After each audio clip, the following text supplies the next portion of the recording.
time or regime of President Mwai Kibaki. Why am I talking about debt in this kind of standness?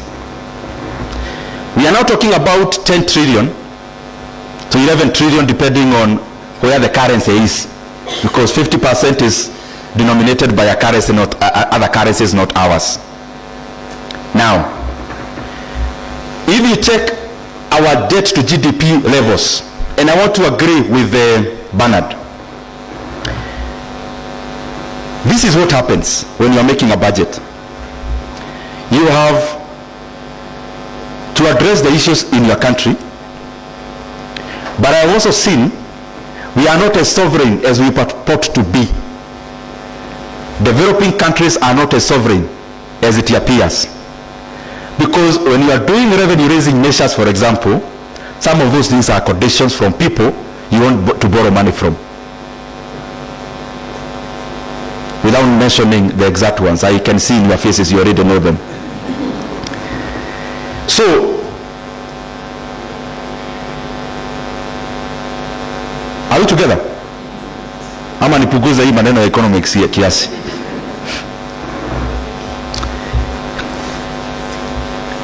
I'm looking for words for you to capture this point properly. I'm talking about debt. If you look at our debt level, 10 to 11 trillion, and I'm trying to solidify the point that was said earlier, you'll be given a condition about debt to GDP ratio. You'll also be given a condition around fiscal deficit to GDP ratio. If you notice there, GDP is cutting across both two parameters. So what do authorities do? Because the target is on a percentage. If I do 2 out of 10, 2 out of 10 is what? 2 over 10 is 20. 2 over 10. 2 divided by 10. What's that? 20%. Very well. What about when I do 2 out of 20? 10%. What have I changed? Have I changed? Is the 2 constant? What have I changed? What if my obligation was to lower the percentage? What do I need to do around the denominator? Now, ask yourself this. You report in the same government documents, the Kenyan GDP grew by 4.something%. That goes in the record. The same record shows the GDP moved from 16 trillion to 18 trillion. What is that percent? Can somebody do 16 out of 18? I mean, do the math. When GDP moves from 16 to 18, what percentage is that?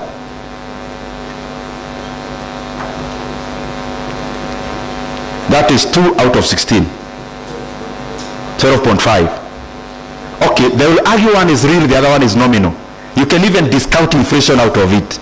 So I want you to see, so that even as you work around the figures you work on as IPF and also the further state, you are able to get the reality by yourself.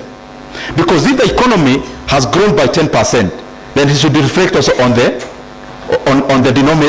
GDP side, which you calculate in, or you used to calculate the other parameters, but should also be the one reported by the Kenya National Bureau of Statistics and all the other government bodies.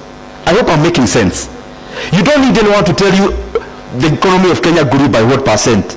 You can calculate it by yourself in nominal terms and in real terms, because you have all the parameters from public institutions. So the problem around our debt is that when we inflate our denominator, we continue to show like the economy grew with the purpose of having a leg room of borrowing more. The problem is that you cannot cheat figures for too long. It catches up with you, and especially when it is time for repayment.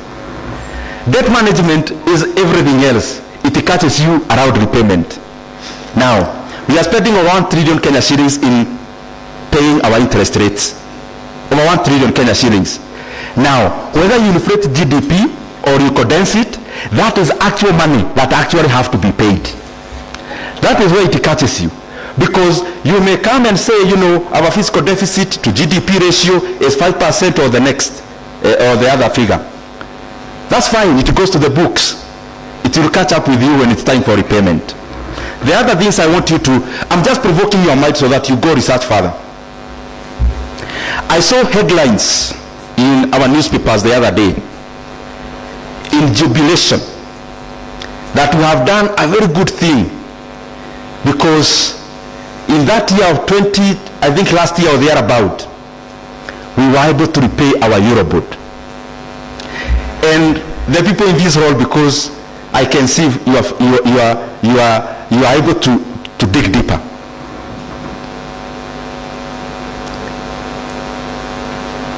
You talk about, in jubilation, of having been able to pay the Eurobond of 2014.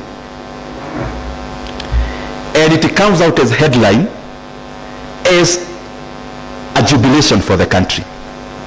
Now this is the reality. The reality is that you retire a debt of 6.8% with a debt of 10.3%, and then you clap and you want the whole country to be closed for people to celebrate. I'm provoking all of us here. I mean, Kenya is for all of us, and we need to speak these things as clearly as they ought.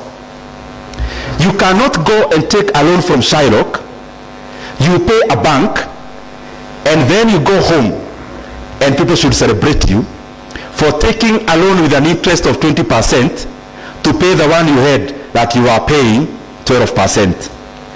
Those are the things that will catch up with this country very soon. And by the way, with all honesty, if we do not become more prudent in the several months to come, we are likely to have a very big problem with our debt. Why? If in our revenue collection, over 40% is going into interest rate alone of debt obligations, what are we talking about? The other thing I want us to reflect on around debt, and the reason why this, and I'm challenging even those who are responsible in government to speak about it clearly, because part of this communication is important. You collect revenues of around 2.4 trillion shillings. You use over 1.2 trillion in paying interest rates of debt incurred. So that's 50% that you can do nothing about. Basically what we are doing as a country, the money we are borrowing in terms of PFM Act, you should be borrowing for development alone.